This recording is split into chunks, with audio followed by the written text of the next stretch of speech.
que todavía está girando, ¿viste? Hasta que no aparece. Ahí está. Bueno, buenas tardes a todas. No veo ningún varón por acá, por eso dije todas. Este, es un gusto estar acá y bueno, un poco la idea de hoy, brevemente, perdón, es contarles el itinerario de lo que hemos hecho y dónde estamos parados en este momento en la educación rural. Como ustedes habrán visto, comenzamos trabajando una cuestión que nos parecía muy importante para ustedes, que ustedes mismas la han revalorizado el año pasado, la mayoría que participó en las jornadas de educación rural, allá en Justo de Araque, en la Escuela Alberdi, y que tiene que ver con qué dicen los actores de la ruralidad. Porque la ruralidad tiene normas, la ruralidad tiene currículum, la ruralidad tiene estructura en educación, pero a nosotros nos parecía, siempre nos parece muy importante que más allá de todo ese aparato, digamos, normativo y curricular, los primeros que hablen acerca de la ruralidad sean los propios actores de la ruralidad. Y por eso nosotros elegimos en un primer momento 3 videos que nos parecen muy significativos. Tenemos mucho más, es una serie de 12 videos, ustedes solo han visto 3 concretamente, porque nosotros los estamos utilizando como un ciclo de diálogo en otro proyecto. Pero fíjense ustedes que en la primera guía de trabajo, ¿cuál era la idea? Y la idea era de revalorizar 3 posiciones acerca de la educación rural para que ustedes comiencen a tener como un encuadre de dónde se inserta un maestro de primaria de la educación rural, concretamente, ¿no? Y por eso había un testimonio de nuestra querida Tatá, que es muy querida por todas ustedes, ¿no? Que fundamentalmente ustedes mismos lo rescataron en la respuesta de la guía, que también han respondido. El testimonio de Tatá apunta a mirar la escuela desde adentro, ¿no? ¿Por qué? Porque ella va haciendo una narrativa pedagógica, sobre todo basado en las vivencias y las experiencias de cómo se comporta el niño en la educación rural en la escuela, qué significa el plurigrado, qué significa la modalidad del trabajo del currículum, etcétera, etcétera, etcétera. En ese sentido, el testimonio de Tatá nos da la idea de la educación rural desde una mirada interna de la escuela. Un actor que, bueno, como ustedes saben, Tatá ha estado más de 20 años 25 años en la ruralidad, con lo cual consideramos que es una voz autorizada para poder hablar acerca de lo que pasa en los procesos pedagógicos al interior de la educación primaria rural. Complementando esa mirada de la escuela por adentro, nos quisimos poner en una mirada de la escuela desde afuera, en lo que significan los procesos de planificación de la educación rural. Y por eso ustedes visualizaron el video del profesor Enzo Bruno, que él está en la gestión educativa, no como directivo de escuela, sino como supervisor de una región educativa, es decir, aquella persona que está en la estructura de la política educativa de la modalidad y que tiene que trabajar con los lineamientos curriculares en guiar procesos pedagógicos en las instituciones. ¿Por qué elegimos a Enzo? Y sencillamente porque la región educativa que lidera Enzo desde la supervisión pedagógica es la región que más escuelas rurales tiene en San Luis. Su región educativa tiene más del 65% de las escuelas que él gestiona son de índole rural. Como él se los dijo, rural en inicial, rural en primaria y rural en secundaria. Es decir, bueno, él no solo que es plurigrado, sino que es plurinivel, porque es el mismo supervisor para los 3 niveles educativos, ¿no? Porque, bueno, lamentablemente se han ido jubilando muchos supervisores en la provincia de San Luis los cargos no se han vuelto a convocar, y entonces, originariamente, él es profe de historia, de ciencias políticas, y él era supervisor de educación secundaria, pero ya lleva más de 15 años supervisando las escuelas de primaria y las escuelas y los jardines de infantes de nivel inicial. De modo que la visión de Enzo, desde la supervisión educativa, lo que intentaba era colocar una mirada acerca de la escuela, pero complementaria a la visión que Tata nos daba, mirándola como maestra de escuela y como directora plurigrado de escuela, concretamente. La visión de Enzo lo que hace es trabajar sobre los procesos de planificación pedagógica de las escuelas, de una región, del sistema educativo de San Luis. Y si ustedes revisan la entrevista, es una entrevista para verla varias veces, ¿no? Como que uno la ve una sola vez y se le quedan muchísimas cosas en el tintero. Si ustedes revisan la entrevista de Enzo, van a percibir cómo va gestionando la acción de la política educativa en la modalidad de la ruralidad, ¿no? La verdad que es un testimonio muy rico, muy profundo y con muchísimos elementos, muchísimas herramientas. Y el tercer testimonio ya no es mirar la escuela por adentro o la escuela por fuera, en el caso de Tatá y en el caso de Enzo, sino que es el testimonio de Lucía Juárez, que es una profesora formadora de formadores en la educación rural, que es otra mirada. ¿Por qué? Porque la experiencia de Lucía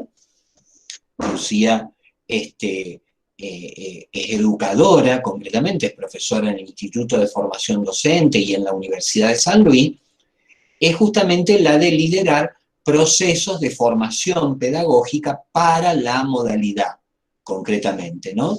Y en ese sentido, el énfasis que puso Lucía en su entrevista, ¿con qué tiene que ver? Tiene que ver con cuáles son esos principios pedagógicos de la formación docente en el campo de la ruralidad. Por eso el énfasis en los derechos a educar, por eso el énfasis en la política pública de educar, por eso el énfasis también, y ella lo marca en su entrevista, que es muy aguda, en los vacíos que hay, porque no es que la modalidad y la educación en la modalidad esté absolutamente resuelta en la provincia, sino que hay avances, pero también hay algunas vacancias o algunos vacíos producidos. Esa primera guía trabaja sobre los actores y trabaja sobre las voces para que ustedes comenzaran a tener, o continuaran a tener, aquellas que hicieron las jornadas de ruralidad del año pasado, ya las empezaron a visualizar, comenzaran a construir qué significa ser un maestro en la educación rural, en la modalidad, ¿no? Muchas de ustedes han reclamado sistemáticamente, ¿no? Ir a la escuela rural, planificar con la escuela rural, hacer una práctica en la escuela rural, ¿no? Y nosotros hemos sido hasta ahora, hasta este tercer año, un poquito reticentes. ¿Por qué? Porque sabíamos que tenían que pasar también por el optativo de ruralidad y poder tener un cuadro más completo de lo que significan los procesos pedagógicos. Porque como ustedes habrán visto, ya entrando en la guía número 2, los procesos pedagógicos que el maestro lleva adelante en la escuela rural son muy diferentes a los procesos pedagógicos que el maestro lleva en la escuela urbana, en la escuela de la ciudad, ¿no? Concretamente. Porque, sin ir más lejos y poniendo un concepto que es muy fuerte y muy estructurante, el plurigrado es una entidad pedagógica propia de la ruralidad. Es imposible de reproducir en la escuela urbana, ¿no? Porque las condiciones estructurales de la escuela urbana tienen otros aditamentos y tienen otra modalidad de estructura pedagógica. Entonces, la idea de esta primer guía de trabajo, que realmente ustedes han hecho producciones muy interesantes en sus trabajos, en grupos pequeños, ha sido que ustedes puedan tener como una panorámica, una visión panorámica, de los actores, de los diferentes actores de la ruralidad. Un maestro, un gestor y un formador de formadores, ¿no? Y ahí nos quedamos con esas tres visiones. Ahora, en la guía número 2, concretamente, en la guía número 2 ya nos metimos como adentro de la problemática, pero más con herramientas, si se quiere, de contexto y con herramientas teóricas de la ruralidad. ¿Por qué? Porque es muy importante que ustedes, que van a ser las maestras de mañana, concretamente, comprendan que cuando hablamos de ruralidad en educación, no estamos hablando de la ruralidad del 1800, es decir, del peón de estancia, el patrón de estancia y esa persona analfabeta. El texto, los textos que tienen ustedes en la guía número 2, le plantean claramente la problemática de nuevas ruralidades, ¿no? ¿Y qué significan las nuevas ruralidades, ¿no? Fuertemente está esa, si se quiere, dicotomía, ¿no? O paralelismo entre una mirada urbanocéntrica y una mirada ruralocéntrica, ¿no? Es decir, para decirlo en castellano concretamente, ¿no? Estos son conceptos que utilizan los autores que ustedes han leído. Cuando hay una mirada urbanocéntrica, la ruralidad se ve como la hermana menor. La ruralidad se ve como una modalidad secundaria, concretamente, dentro de los procesos pedagógicos. Y en realidad, esa mirada urbanocéntrica, ¿qué hace? Y produce, si se quiere, mirada fracturada acerca de los procesos identitarios de la pedagogía de la ruralidad. En cambio, por contraposición a la mirada urbanocéntrica, la mirada ruralcéntrica está rescatando la identidad de qué significa pensarse y pensar los procesos educativos en la ruralidad. Esta segunda mirada tiene determinadas características que a ustedes les ha costado encontrarlos en los textos. ¿Por qué? Porque no dice el título características de la ruralidad. Hay que irlos, a partir de la lectura, hay que irlos infiriendo, hay que irlos como desmenuzando. Pero una nueva ruralidad, un plurigrado que se expresa en la educación primaria de una manera y en la educación secundaria de otra manera. Un campo concretamente atravesado por cuestiones tecnológicas y de comunicación, porque hoy en la puerta de muchas escuelas rurales, concretamente de la provincia de San Luis, te pasa una autopista o te pasa la autopista de la información con el sistema de Wi-Fi de conectividad de 3.0. No digo que esto sea general para todos, pero esto también va dando características de que no estamos hablando de la ruralidad de la escuela perdida en el medio del monte en el siglo XVIII, sino que hay nuevas ruralidades. ¿Y qué significa pensar que haya nuevas ruralidades? Significa nada más y nada menos que los niños que se educan en esas nuevas ruralidades son generaciones que trabajan con otras dinámicas y con otros planteos pedagógicos.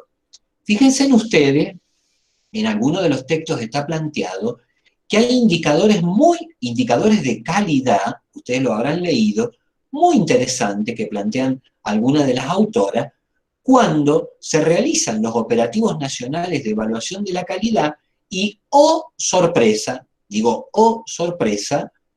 hay mejores resultados de rendimiento en matemática y en lengua en las escuelas rurales que en las escuelas urbanas. Esto también le está dando una radiografía de ciertas características de cómo se desarrollan los procesos pedagógicos en el plurigrado o en el multigrado. ¿Por qué? Porque son procesos mucho más acompañados por el docente, con una empatía mucho más directa, ¿no? Concretamente, y con una direccionalidad que va casi en el cuerpo a cuerpo. Situación que en la ciudad, en las escuelas urbanas, se pierde completamente. No estoy diciendo que esto sea ni bueno ni malo. Lo que estoy haciendo es caracterizando. Y justamente lo que nosotros le pedíamos en la guía era que pudieran caracterizar. Caracterizar lo que ustedes han comprendido del texto. No que repitan lo que dice el profesor Nico, o lo que dice el profesor Marcelo, o lo que dicen los autores. Sino, a ver, después de esta lectura, ¿qué cosas ustedes rescatan de esa caracterización? Y entonces en esta segunda guía nosotros intentamos introducirla a que pensar la modalidad de la educación rural desde el punto de vista pedagógico es también pensar modos de apropiación del currículum. Modos, a ver, la matemática que hay que enseñar en cuarto grado es la misma matemática en la ciudad como en el paraje de la localidad. La matemática es matemática. Sin embargo, y ahí viene la diferencia, los procesos de apropiación, el modo de la secuenciación didáctica que yo planifico en la escuela rural es diferente del de la escuela urbana. Y eso es muy importante. ¿Por qué? Porque mañana ustedes pueden ser maestras de la escuela urbana o pueden ser maestras de la escuela rural y les va a tocar vivirlo, concretamente les va a tocar atravesar esas experiencias y no pueden ir a la escuela rural con la cabeza de la maestra de escuela urbana, ni tampoco pueden ir a la escuela urbana con la cabeza de la maestra rural. ¿Qué quiero decir con esto? Que cada una de estas modalidades, la escuela común, la modalidad rural o como otras modalidades, cada una de ellas tiene características, tiene especificidades y tiene formas de apropiación de los procesos pedagógicos. Entonces, la idea en este optativo es que ustedes puedan tener entre la guía 1 y la guía 2 esta panorámica, estas visiones, por eso son cursos optativos y son breves, de 45 horas, si no sería una materia que queda mucho más contenido, pero son cursos que las aproximan a que miren, primero, que la ruralidad es otro ámbito laboral del maestro de educación primaria o del maestro de nivel inicial. Primero, es la toma de conciencia, ¿no? Segundo, que la ruralidad, en el caso de este optativo, tiene características que le son propias y que son intransferibles y que son diferenciantes. Y que lo pedagógico en el campo de la ruralidad se dice de determinadas maneras. Es decir, vos no podés terminar el profesorado sin no haber entendido qué es el plurigrado. Es decir, no podés enterarte que hay un plurigrado el día que sos maestra. No, te lo tenés que enterar antes y tenés que mirarlo antes. ¿Por qué? Porque te tiene que ir dando la dimensión pedagógica que si mañana vos te inscribís en junta de clasificación y por el puntaje te asignan una escuela rural, tenés que estar preparada para guiar con esos niños los procesos pedagógicos de aprendizaje, de la lengua, de la matemática, de las ciencias naturales, de las ciencias sociales, etcétera, etcétera. ¿Se entiende esto? Es decir, aquello que da la impronta, las características y la dinámica de los procesos pedagógicos. Hoy hablar de los procesos pedagógicos en la modalidad rural es considerar modos de secuenciación de los contenidos muy diferenciados y muy propios de estas dinámicas. Y otra de las características, además de la nueva ruralidad, es cómo los saberes de la ruralidad van produciendo procesos de identidad cultural. Esto es muy fuerte y las autoras lo marcan muy fuerte. ¿Por qué? Porque en la mirada desde el siglo XVIII hasta comienzos del siglo XX, la escuela urbana le decía a la ruralidad lo que la ruralidad tenía que hacer. Y se armaban unos líos terribles, ¿no? Realmente. ¿Por qué? Porque la ciudad no tiene nada que decirle al campo. El campo tiene identidad propia. Ahora, el tema es que la escuela de campo, para decirlo así bien concreto, también tiene una identidad. Y es la identidad que le da su propio contexto. Entonces, mucho énfasis ponen las autoras cuando hablan de esas características de la nueva ruralidad, en que también una de las características tiene que ver con las identidades propias del pensamiento de la ruralidad. A ver, sin ir más lejos, vos le explicás a un chico de la ciudad qué es un proceso productivo y no lo entiende a veces, no lo entiende porque no lo vive o porque no lo ve. Vos le explicás a un chico de la ruralidad qué es un proceso productivo y el chico te dice, sí, cuando fui a la huerta a buscar los huevos de la gallina o cuando fui a, ¿cómo se dice? Hago el gesto y no me sale la palabra. A, a ordeñar una vaca, ¿no? Concretamente. Es decir, el chico de la ruralidad vive identitariamente otros procesos que tienen que ver con lo específico de la cultura propia de su contexto. Bueno, esos procesos tienen que entrar a la escuela y tienen que formar parte de la escuela, concretamente. Y entonces nosotros como maestros, ¿qué tenemos que hacer? Tenemos que seguir enseñando las ciencias naturales, tenemos que seguir enseñando las ciencias sociales, pero cuando planifiquemos los procesos didácticos de aprendizaje de esos saberes, tenemos que tener en cuenta esos contextos de la identidad cultural de los chicos. ¿Por qué? Porque el chico se lo va a apropiar directamente y rápidamente.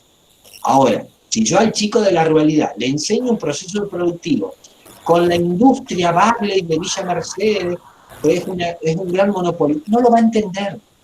Y no es que no lo va a entender porque no tenga capacidad, no lo va a entender porque le resulta ajeno a su identidad cultural, ¿se entiende? A esto me refiero con los procesos identitarios. No podemos enseñar fuera de contexto, y las autoras lo marcan muy fuerte. Hablar de nuevas ruralidades, hablar de nuevos contextos, hablar de nuevas identidades culturales, ha resignificado repensar el campo de la educación rural.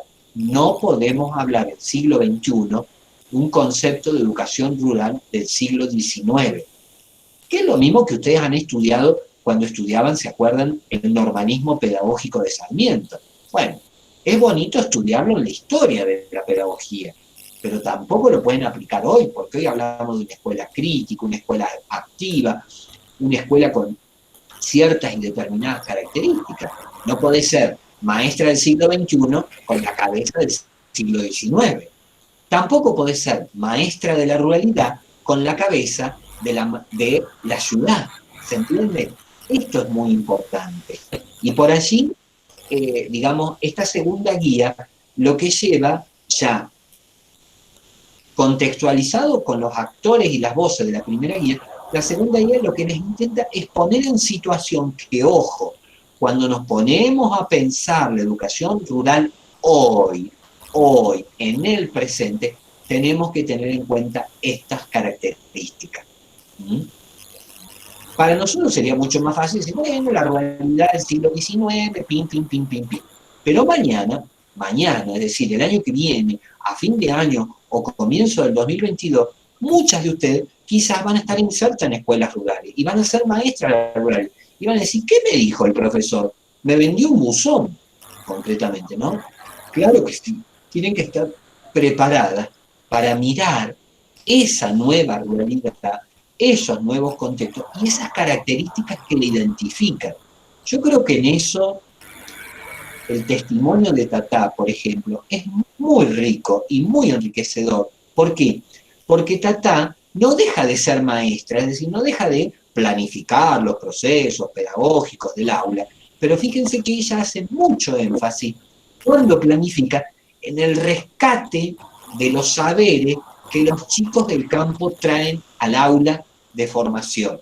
Y trabaja los contenidos pedagógicos, pero con contenidos emergentes y los va planificando. Yo recuerdo parte de los talleres que Tatá dio el año pasado en las jornadas de ruralidad, tenían que ver con esto, ¿no? Y ustedes la miraban con los ojos grandotes.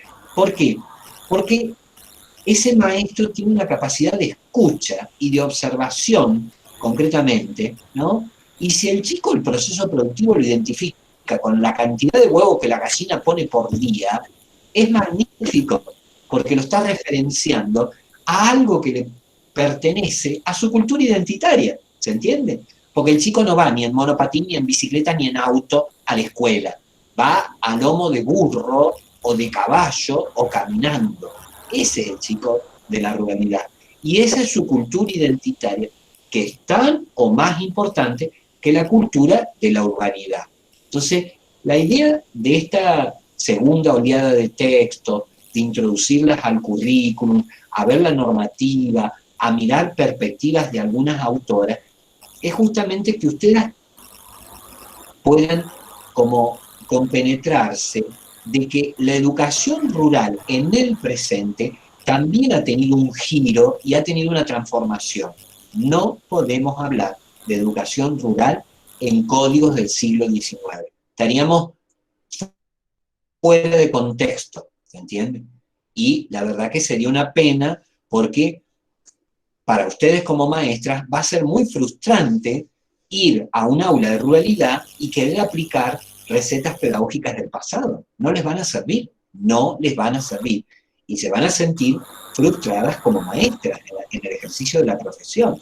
Ahora, si ustedes van a la escuela rural y lo primero que se ponen a mirar es que la escuela rural tiene un molino en la puerta, tiene un aljibe en la esquina, tiene un campo de pastura detrás, eso las va a situar en la realidad de la identidad cultural de los chicos a los cuales le van a enseñar, ¿no?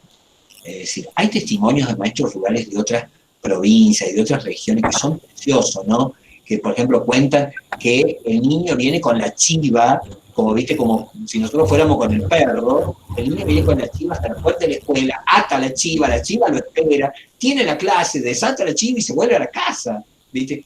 Y yo digo, eso es la realidad. Y no hay que menospreciarlo. Esa es la identidad, propiamente, ¿no? Y es precioso.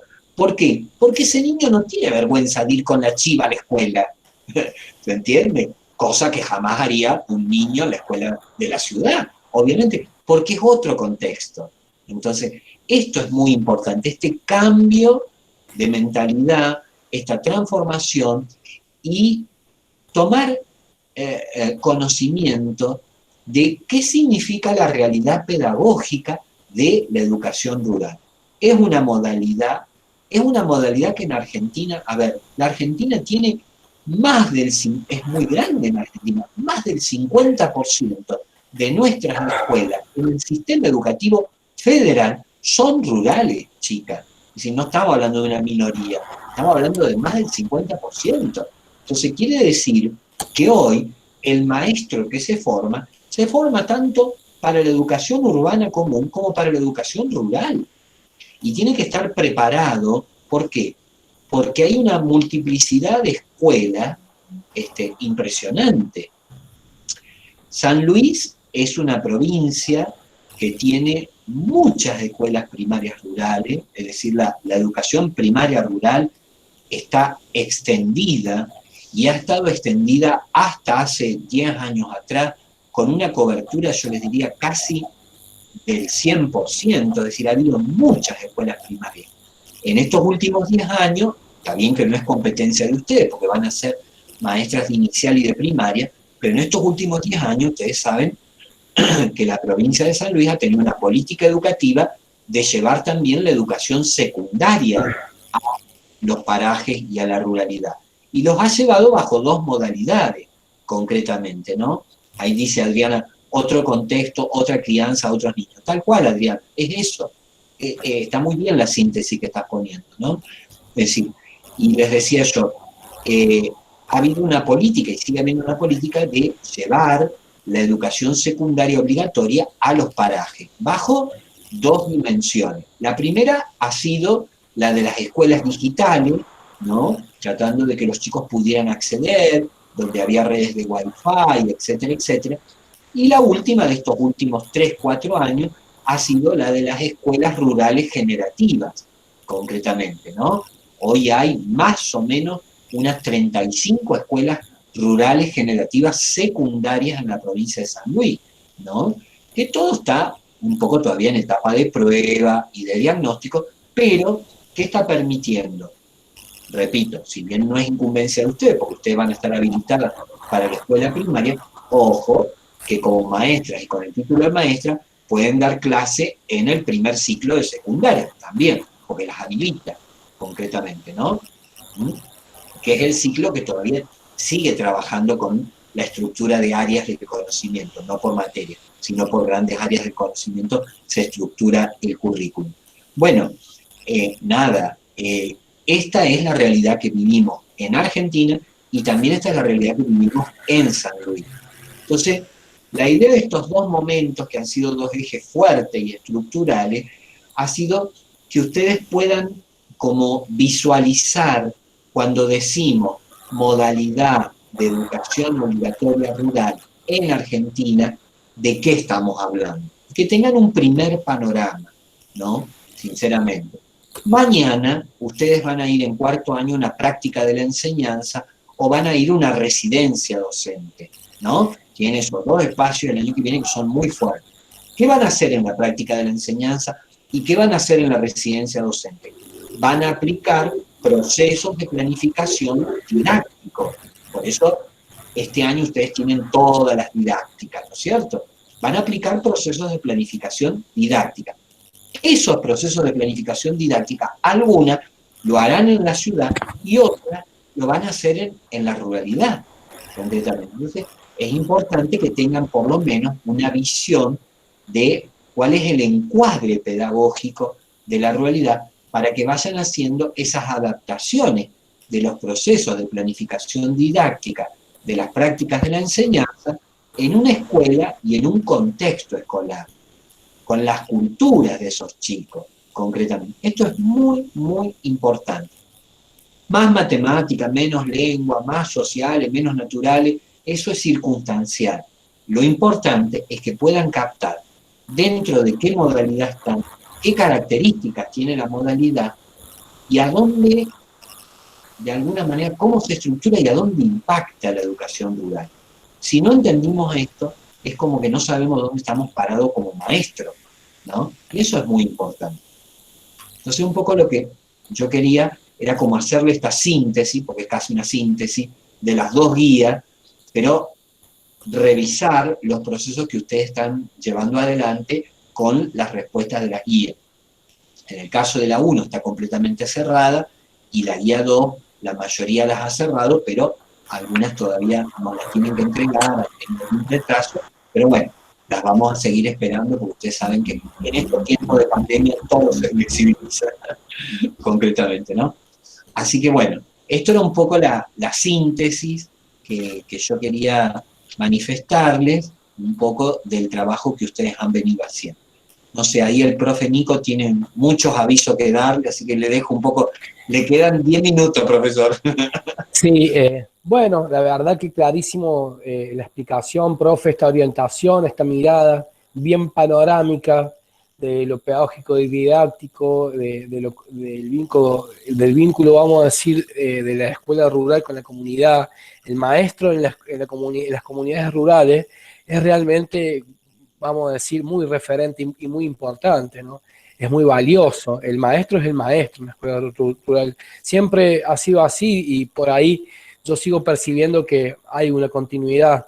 Pero bueno, la verdad que muy claro, no quiero explayarme demasiado porque tenemos muchos avisos parroquiales. En primer lugar, contarles a las chicas que vamos a hacer lo siguiente. Esta clase se está grabando para que las que no han podido asistir luego puedan visualizarla en el aula. Entonces, vamos a subirla en las próximas horas, cuando la carguemos en YouTube, para el resto. Y decir respecto a lo que significa para nosotros el seguimiento y el acompañamiento en cuanto a esta dimensión administrativa, vamos a decir, del trabajo docente que tenemos por delante y en la virtualidad, como son tantas y digamos tantos también los chicos, hemos decidido que en el aula de inicial, tanto inicial como primaria, vamos a subir un enlace donde yo voy a compartir las planillas de seguimiento de cada una de ustedes con las tareas entregadas y las aprobaciones de la, digamos, de las producciones, de las intervenciones que les hemos solicitado, vamos a decir. Entonces, la idea es que ustedes puedan visualizarse en dicha planilla y puedan hacer los reclamos al correo por el vía aula virtual para, digamos así, profe, acá yo no estoy, digamos, agregada a la planilla o también tenemos otro problema, que algunas de ustedes están haciendo inicial y primaria. Bueno, también que nos digan, profe, yo estoy en las dos carreras, listo. Entonces yo agrego en la casilla del profesorado que están haciendo las dos carreras. Esto a los efectos de que a finales, digamos, de cuatrimestre, cuando después el profe tenga que cargar las calificaciones, sea más ordenado y sea más, digamos, ejecutivo o menos, digamos, problemático, porque cuando llega el final de cuatrimestre o cuando estamos, digamos, promediando la materia, siempre hay muchísimos reclamos y ahí se hace todo, digamos, un alboroto. Entonces, si compartimos con tiempo las planillas, ustedes se van a poder visualizar y me avisan, profe, tal cosa o tal otra, y yo a medida que va pasando el tiempo voy acomodando, ajustando las planillas para que todas queden en la condición que corresponde. Eso por un lado, así que bueno, esténse atentas, yo seguramente en el transcurso del fin de semana o en comienzos de la semana que viene voy a estar compartiendo las planillas en las dos aulas. Eso primero. Segundo, agendando importante la fecha que voy a mencionar porque vamos a tener un encuentro, una clase pública y abierta de racismos, derechos y, digamos, la mirada o el vínculo de estos conceptos o de estas categorías con lo que significan los territorios de la ruralidad en parte. Vamos a compartir una clase, el profe nos va a iluminar con una clase pública acerca de lo que es el racismo, los derechos humanos en la ruralidad en parte, vamos a decir. Va a ser el día jueves 3 de diciembre a las 18 horas. Están todas y todos invitados, tienen que inscribirse porque forma parte de la actividad, vamos a decir, una de las actividades de cierre de este espacio, de este optativo. Vamos a estar compartiendo, si me esperan un segundo, también lo vamos a compartir en el aula, lo que es el formulario de inscripción, que deben hacerlo. Perdón, Nicolás. ¿Cómo? Perdón, Nico. Ya está colgado en las aulas de las dos modalidades toda la información de la clase pública. Perfecto. Está ahí todo. aclaró el profe que ya está el formulario de inscripción y el link de YouTube para que ustedes puedan asistir y participar con algunas preguntas en el chat, con algunas reflexiones. Y bueno, vamos a estar esperándolas porque realmente, disculpen que... Dios santo. Son estas cosas de la virtualidad. Bueno, disculpen. Lo importante de esto es que ustedes deben participar porque realmente esta mirada que pretendemos compartir, estas reflexiones acerca de lo que es el racismo o lo que son los racismos, pensando en la erradicación de los mismos en el nivel superior y en otros niveles del sistema educativo y también, ¿por qué no?, en las distintas modalidades, es que tenemos invitados. Ese día va a estar Tata Evangelista, vamos a poder escucharla a ella reflexionando acerca de lo que es el racismo o la discriminación en los territorios de la ruralidad. Vamos a tener otras referentes de modalidades de pedagogía hospitalaria, Virginia Mario Jules, después a Valeria Ardoy en contextos de encierro, que trabajamos con ella el optativo del cuatrimestre pasado. Y también, para no olvidarme, en la modalidad de adultos, a la profe Silvia Peloada, que también es una compañera de trabajo de otros espacios, que es, vamos a decir, una de las referentes principales de la educación de adultos en la provincia. Así que, tamaño de evento, tamaña, digamos, posibilidad de poder escuchar tan preciados relatos, experiencias, y están todas invitadas. Como dijo el profe, ya se encuentra el formulario y el enlace en el aula. No se olviden de hacerlo y de invitar a las compañeras, amigas, maestras de allá de la localidad, a quien ustedes quieran. Es una clase abierta y pública. Así que bueno, sencillamente eso. Espero que hayan tenido paciencia con el tema de las devoluciones porque realmente es costoso poder leer a todos los grupos. y poder realmente atender particularmente las consultas de forma paralela. Así que con el profe hemos decidido la modalidad de poder construir una síntesis general, que a ustedes les quede esta evolución como una especie de síntesis para el estudio o para, digamos, algunos apuntes más, digamos, sobresalientes o más relevantes de contenidos trabajados en este espacio. Así que bueno, desde ya mil gracias por haber participado esta tarde.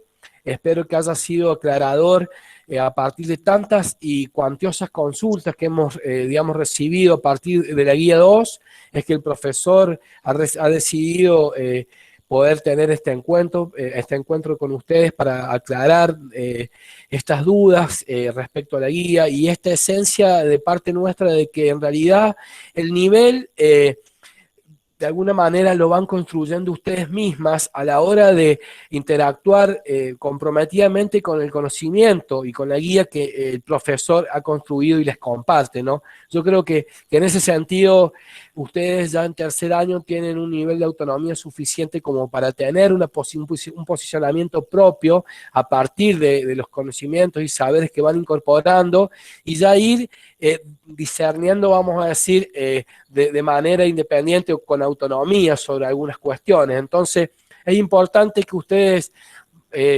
sepan, sigan teniendo en cuenta que nosotros a los trabajos, a sus producciones, si bien, como dijo el profe recién, las valoramos o valoramos a todas, porque cada una de las producciones tiene un condimento particular, una mirada específica, una apreciación particular que es muy valiosa para nosotros porque ahí damos cuenta de cómo ustedes subjetivamente van apropiando la mirada particular sobre, como el profe decía, este panorama, esta vida de lo que es la modalidad de educación rural, ¿no? Así que eso sépanlo, es muy valioso para nosotros. Nos tomamos el trabajo de leer las producciones y de hacer devoluciones generales por esta cuestión que por ahí los tiempos materiales no son suficientes para hacer devoluciones particulares, pero vuelvo a repetir que muchas gracias por el compromiso, siempre estamos a la escucha, ustedes saben que nos preguntan, nos consultan y automáticamente nosotros respondemos. Así que bueno, profe, ya estamos cerrando esta horita de encuentro. Tenemos ahora que trabajar con la otra modalidad de adultos la próxima hora. Bien, espero hayamos sido claros. Hola, por profe, lo menos, perdona ahora que me conecto, pero no tenía internet. Bien, bueno. Mira, tranquila, no hay problema. La clase queda grabada, ahora el profe cierra para poder abrir la próxima clase, y la clase queda colgada en un rato, no pidan ya, pero en un rato, cuando se pasa a YouTube, queda colgada en el aula, así que todo el mundo la puede mirar en el aula como corresponde, no hay ningún problema. Así que bueno, a seguir, que nos falta el tramo final, que es poquito, con la clase pública, y después con una actividad que vamos a generar de cierre para poder acreditar el optativo, que va a ser muy sencillo. Así que muchas gracias a todas, y bueno, a seguir ahí poniéndole el cuerpo a las didácticas, no se me achiquen. Gracias a ustedes, profe, que tengan un lindo día. Bueno, chao, chicas, chao. Mucha fuerza, mucha fuerza. Chao, profe. Bueno, gracias, besos, buen fin de semana. Tenés que ser buen profe, gracias. Ya falta poquito. Vamos. Cierre nomás.